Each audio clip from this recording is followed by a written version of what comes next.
Bonjour à tous et bienvenue ce matin à l'heure des pros sur Europe 1 jusqu'à 9h30 et sur CNews jusqu'à 10h30. Je pense qu'on entend la régie, Marine Lançon. Merci beaucoup. Emmanuel Macron a ciblé la Russie hier soir, qu'il a désigné comme un ennemi de la France aux portes, sinon de Paris, mais des frontières, pourquoi pas, de l'Allemagne ou de la Pologne. Le président de la République a posé une question à laquelle il n'a pas répondu. Qui peut croire que la Russie s'arrêtera aujourd'hui à l'Ukraine ? J'ai écouté hier soir les réactions sur les chaînes info, sur le service public, sur le réseau X. Quasiment tous les observateurs, journalistes, éditorialistes, mais aussi hommes politiques et notamment ceux qui penchent à gauche, étaient alignés sur l'analyse d'Emmanuel Macron. Ce qui ne m'a guère rassuré. Quasiment tous, sauf Hervé Morin, ancien ministre des Armées, qui a parlé d'une menace exagérée, que la Russie n'est même pas capable d'aller à Kiev et qu'Emmanuel Macron dramatisait à l'extrême comme s'il voulait instrumentaliser cette menace à des fins de politique nationale. J'ai d'ailleurs demandé à Hervé Morin d'être avec nous, il va être en FaceTime dans une seconde. Je ne disconviens pas que Vladimir Poutine soit une menace pour le monde. J'aimerais seulement entendre les mêmes mots, le même consensus, la même volonté quand il s'agit d'évoquer l'islam radical.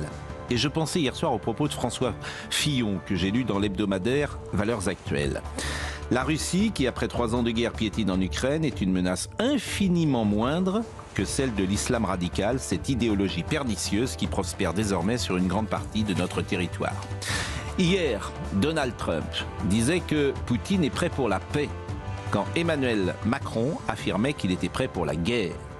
C'est cela que nous essaierons d'éclaircir ce matin. Quelle réalité, quelle intention, quelle stratégie, quelle vérité peut-être, derrière les mots du président de la République hier soir. Et on est en direct avec, comme je vous l'ai dit, Monsieur Morin, Hervé Morin, qui est président du Conseil régional de Normandie. Je le salue. Bonjour Monsieur Morin, vous êtes dans votre voiture, je vous ai demandé de venir ce matin et puis vous m'avez dit j'ai des obligations politiques. Je voulais vraiment vous entendre. Vous êtes le seul. Je préside l'établissement public du Mont-Saint-Michel. Eh bien, écoutez, vous saluerez le Mont-Saint-Michel pour nous. Je voulais vraiment vous entendre. Vous êtes le seul. Vous êtes le seul dans l'espace médiatique qui est, comment dire, c'est compliqué d'aller contre la parole d'un président de la République quand il y a un danger XXL qu'on imagine, en l'occurrence Vladimir Poutine. Mais vous avez dit hier soir, je vous ai entendu sur une chaîne concurrente, vous avez dit c'est juste n'importe quoi, la menace n'existe pas, Poutine il n'est même pas capable d'aller jusqu'à Kiev, et vous avez un président de la République qui instrumentalise les peurs pour un débat national. Donc je voulais que vous reveniez là-dessus et que vous nous donniez des arguments sur l'absence de menace véritable, selon vous, que constitue Vladimir Poutine. J'ai trouvé le discours du président de la République excessivement inquiétant, excessivement anxiogène, avec une espèce de discours un peu matamore. Voilà, que nous prenions en main, nous Européens, notre sécurité, ça fait aucun doute. Il est temps que les Européens sortent de l'esprit de Munich dans lequel ils ont été pendant des décennies. J'ai le souvenir, quand j'étais ministre de la Défense sous Nicolas Sarkozy, de l'incapacité de faire entendre aux Européens la nécessité de bâtir un espace de sécurité dont nous aurions en partie la responsabilité. Les Européens étaient très tranquilles derrière le parapluie américain et se disaient que tout allait bien comme ça et que c'était parfait. Bon, très bien. Mais aujourd'hui, je dis, il faut avoir la tranquillité des vieilles troupes. On ne peut pas se permettre d'avoir un discours qui devienne un discours belliqueux quand on doit tout de même avoir en tête que les Russes, dont on disait qu'en 3 jours, ils seraient en capacité d'arriver à Kiev, ont été incapables de faire tomber l'armée ukrainienne, qui était une armée sans équipement et peu entraînée. Deuxièmement, est-ce qu'on peut imaginer un seul instant, comme l'a dit le président de la République, que la Russie menaçait nos frontières? Enfin, très franchement, si elle menace nos frontières, ça veut dire que la dissuasion n'a pas marché. Alors là, ça veut dire que grosso modo, on est dans un schéma absolument catastrophique et dramatique. Et deuxièmement, quel serait l'intérêt des Russes d'aller vers l'Occident, que les Russes se préoccupent éventuellement des pays baltes ou qu'ils aient des volontés hégémoniques sur d'anciens espaces, la Moldavie, etc. On peut l'entendre. Mais de là à considérer que nous sommes nous-mêmes menacés, c'est autre chose. Que nous demandions et que nous renforcions nos équipements militaires pour être entendus, respectés, il le faut, ça fait aucun doute. Mais j'allais dire là-dessus, il faut sortir du discours, il faut passer aux actes. Et c'est cela le sujet. Bon, j'entends et ce donc, que vous je dites, trouve mais que... moi, ça me pose un problème parce que quel est le but du président de la République? Parce que si le but du président de la République, c'est de nous raconter ou de produire une analyse qui n'est pas juste pour alimenter des peurs, mais selon vous, dans quel but? Écoutez, moi, je disais à vos confrères hier soir, puisque vous l'évoquiez, avec Emmanuel Macron, c'est dur à dire ce genre de choses, mais je me sens pas en sécurité. Voilà. Jacques Chirac, souvenez-vous de la force tranquille, si je puis dire, qu'il a su exprimer sans matamor lorsqu'il y a eu, par exemple, cette immense tension avec les États-Unis sur la question irakienne. Moi, je pense qu'il faut des présidents de la République qui parlent peu, qui engagent des conversations diplomatiques, qui décident d'équiper son armée, j'allais dire. Il n'y a pas besoin de le dire tous les jours, là. C'est 414 milliards, etc. Mais qu'il le fasse. Hervé Morin, vous revenez toujours avec Emmanuel. Et ça sera, et ça sera. Et... Moi, je veux un président de la République qui ait une détermination et une volonté sereine. Tranquille. Vous revenez toujours avec On veut Emmanuel pas être dans Macron. La provocation. Vous revenez toujours avec Emmanuel Macron à un sujet qui est assez sensible, et vous avez dit d'ailleurs c'est difficile à dire.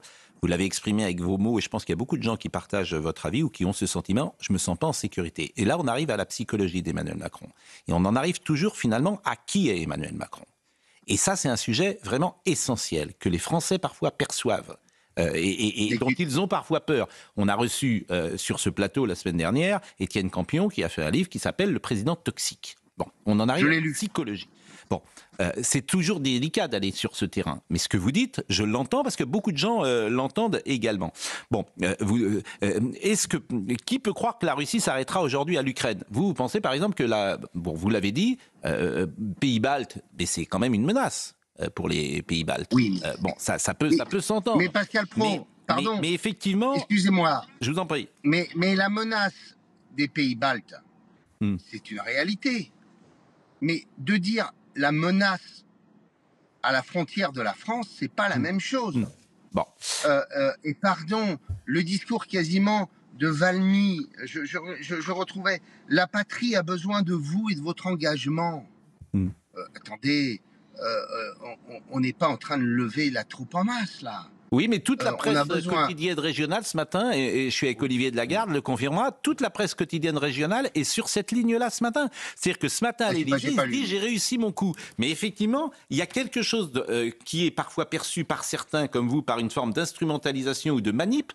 En fait, est-ce qu'il veut rassurer les Français ou est-ce qu'il veut instrumentaliser les peurs pour les Français? Et donc, on en arrive toujours à un président de la République qui se met au centre de tout, qui aujourd'hui trouve avec ce sujet une possibilité de reprendre la main alors qu'il ne l'avait plus. Et effectivement, vous le traduisez par des mots en disant « je me sens pas en sécurité ». Je vois bien d'une certaine manière votre gêne, parce qu'elle est partagée par d'autres. Et puis en plus...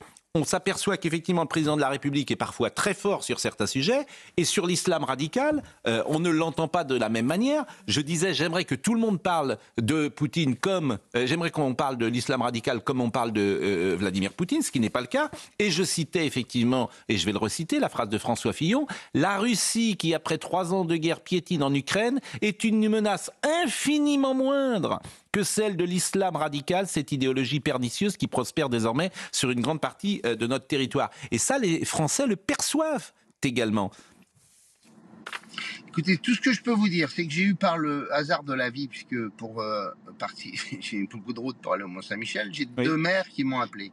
2 maires qui sont des maires qui sont dans des villes moyennes de Normandie. Ils me disent, tous les Français ne parlent plus que de cela, avec une inquiétude massive. Mais cette inquiétude, qu'il y en ait, c'est naturel et normal. Mais on n'est pas là pour amplifier, mettre en scène cette inquiétude. On est là pour ne pas parler, je crois, enfin, si j'étais, je serais jamais à sa place, mais si je l'étais, je pense que il faut peu parler, il faut agir, décider de lancer des programmes d'équipement, discuter avec les nations européennes, c'est très important, pas avec l'Union européenne. L'Union européenne, c'est pas son sujet. Qu'elle arrête d'être naïve dans ses relations avec les Chinois et nous obliger à respecter les règles de l'OMC que plus personne ne respecte sur la planète. Ça, c'est le boulot de l'Union européenne. Que l'Union européenne décide de faire sauter la barrière des 3%, ça, c'est fait et c'est très bien. Sur le reste, c'est un dialogue entre les nations européennes. Et c'est d'abord un dialogue entre la France et le Royaume-Uni, qui sont les deux seuls pays à avoir une armée et qui ensuite bâtissent une architecture de sécurité entre États. C'est ça le sujet majeur. En tout cas, on a ciblé la Russie. Des programmes d'équipement. On a ciblé la Russie, et si le risque n'existait pas hier, il est possible qu'il existe ce matin. Parce que Vladimir Poutine, il a écouté Emmanuel Macron.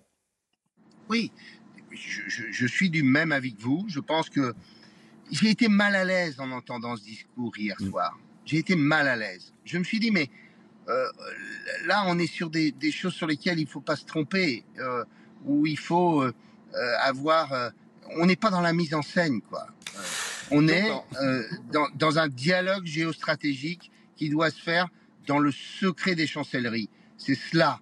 Et c'est pas en s'exprimant tous les 3 jours devant les Français pour se mettre en scène et au bout du compte, se dire que le sujet derrière, c'est de se remettre en position de compter dans l'espace politique national. Bon, je vous remercie Hervé Morin, je voulais vous entendre parce que c'est intéressant d'entendre une voix discordante, pourquoi pas, et puis on va essayer de nous d'éclaircir la part de réalité ou, comme vous dites, de mise en scène. Bonne journée au Mont-Saint-Michel, je vous envie d'une certaine manière parce que c'est un des plus bels endroits du monde, le Mont-Saint-Michel. Merci vraiment, merci d'être intervenu.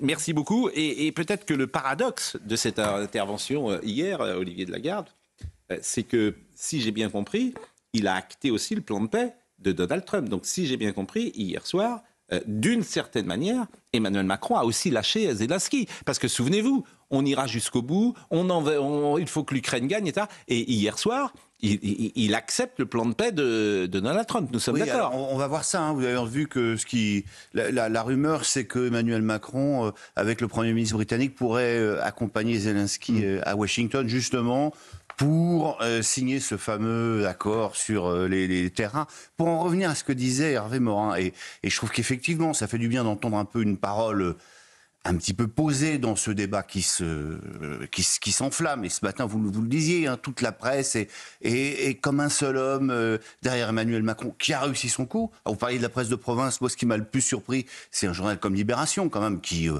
à dire qu'il est d'un macronisme dégoulinant. L'éditorial d'Alexandra Schwarzbrod, ce matin, il est à fond derrière Macron, derrière... Ce qui m'inquiète et ne me rassure pas, parce que j'y vois une manière de désigner un ennemi qui peut-être n'existe pas ou existe moins, et d'oublier un autre ennemi.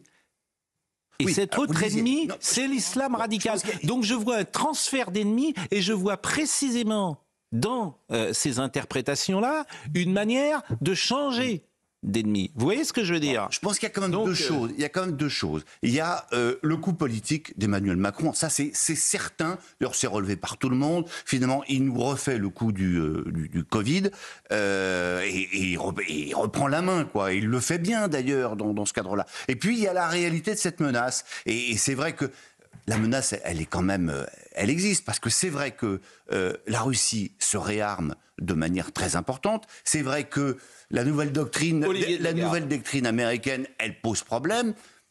Mais c'est vrai en même temps que les frontières françaises ne sont pas menacées dans les mois qui viennent, quoi. Ça, il faut bien le dire. En revanche, pour ce qui est de la Moldavie, pour ce qui est de la Roumanie, pour ce qui est des États baltes, c'est pas la même chose. Et puis les États baltes, hein, c'est l'OTAN. À partir de ce moment-là, on rentre dans une 3e guerre mondiale. Olivier de Lagarde. Mais c'est vrai que c'est intéressant quand Libération vient sur Emmanuel Macron. Oui. Vous voyez, vient sur cette... Je vois bien l'arc, oui. Ben voilà. Mais ce qui est intéressant, c'est l'une des informations, c'est l'Élysée qui a dit que cette intervention présidentielle était la première d'une longue série. Premier élément. Comme pour le Covid.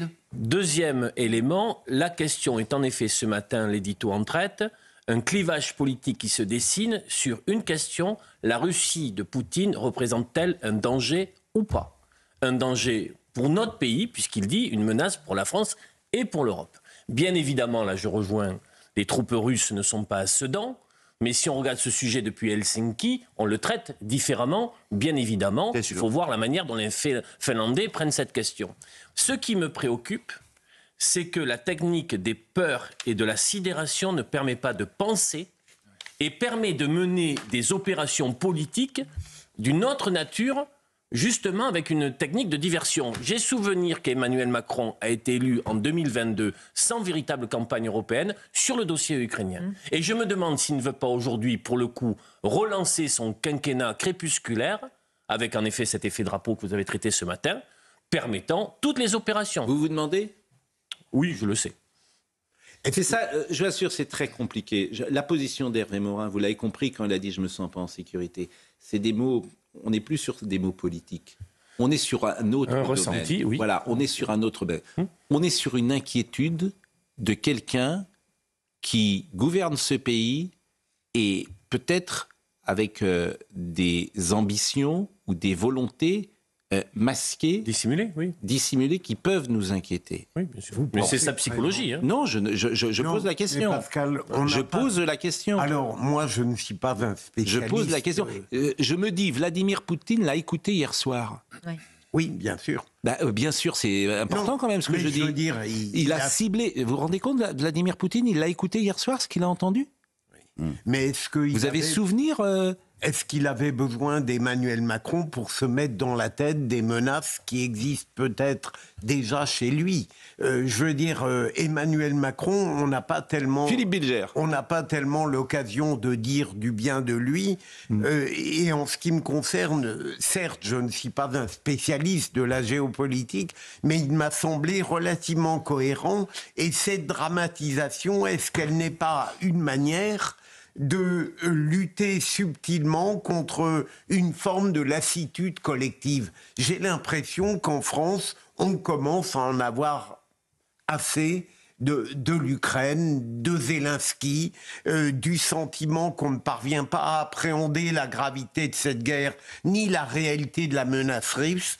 Est-ce que moi je ne l'ai pas trouvé, enfin je l'ai trouvé cohérent. Mais on l'a dit hier soir. Oui. D'ailleurs, seul Gilles William Goldnadel était sur la position de Hervé Morin. On a souligné que dans la forme, il n'était pas exactement dans la même forme que le Covid, sur le ton martial où parfois il interprète pas forcément très bien, il surjoue. Hier soir, il n'était pas dans ce rapport-là. C'était assez fluide, c'était assez agréable à écouter de ce point de vue-là et assez authentique et sincère. En tout cas, c'était la perception que nous avions. Simplement, on pose des questions ce matin. Est-ce que effectivement, il y a dramatisation de la Russie? Est-ce que la Russie est une menace comme on nous le dit? Cette question, est-ce qu'on peut la poser? Et hier soir, je m'aperçois, je fais un tour des chaînes info, je fais un tour de toutes les chaînes de services publics, une émission qui s'appelle C'est ce soir, je crois. Ils sont tous d'accord avec Emmanuel Macron. Tous. Et là, je me dis, tiens, c'est quand même étonnant, toute la gauche est d'accord, tout le monde est d'accord, Libération est d'accord, etc. Tous. Parce qu'ils sont contents d'avoir cet ennemi-là. Il y a des ennemis dont on est content. Poutine, c'est un bon ennemi. Trump, c'est un bon ennemi. L'islam radical, c'est pas un bon ennemi. Sûrement de la part de la Parce qu'il faut du courage pour l'islam radical. Oui. Parce que est-ce que l'islam radical, pour le moment, est plus un ennemi pour la France que Poutine depuis 10 ans? Oui ou non? Plus meurtrier, oui ou non? Oui, bien sûr. Oui, mais c'est ça. Mais je voudrais entendre ce discours-là. Pascal, à tort ou à raison, j'imaginais que pour un président, les deux dangers ne sont pas exclusifs l'un de l'autre, même si on peut et on considère à juste titre mais je suis que obligé de l'islam comparer. radical est beaucoup plus dangereux que la menace russe à nos Pardonnez-moi, frontières. je suis obligé de comparer, puisqu'on en parle matin, midi et soir, de ce danger pour les sociétés à venir, que peut constituer, je le répète, l'islam radical. J'avais d'ailleurs un mot d'un ancien de Pierre Martinet qui vient parfois sur ce plateau et qui dit « Les frérismes et ses ramifications sont le danger numéro 1 en Europe. Les différents gouvernements n'ont rien fait pour contrer ce projet mortifère. Notre président voudrait mettre des troupes face aux Russes, mais est incapable de s'attaquer à l'idéologie islamiste qui veut nous imposer son mode de vie. » Ah, voilà. C'est ça que je veux dire. Donc Oui, je non, mets, mais je suis le seul à mettre. Nous sommes le seul à mettre ça en parallèle. Parce que les autres, s'ils nous écoutent, ils disent c'est pas le problème. Pourquoi vous nous parlez de ça? Je sais ce qu'ils vont dire. Mais pourquoi vous nous parlez de ça? C'est pas le souci. Bah si, c'est le souci en fait, parce qu'on compare. Oui, mais j'avais Sabrina tendance Medjeber. à appréhender les Sabrina deux défis. Medjeber. Les deux Oui, dangers. J'ai été très surprise de découvrir notre président de la République souverainiste et nous parler de patrie. C'est la première fois que je l'entends utiliser ce qualificatif. Et je vous rejoins, cher Pascal. Il y a peut-être une menace des Russes à travers l'hybridation de la guerre. Il a parlé de cyberattaques, etc. On se souvient des croix gammées, inscrites par des Moldaves, instrumentalisées par des Russes. Donc évidemment qu'il y a des risques. En revanche, la sécurité réelle des Français ne me semble pas être menacée directement par les Russes. Je suis désolée.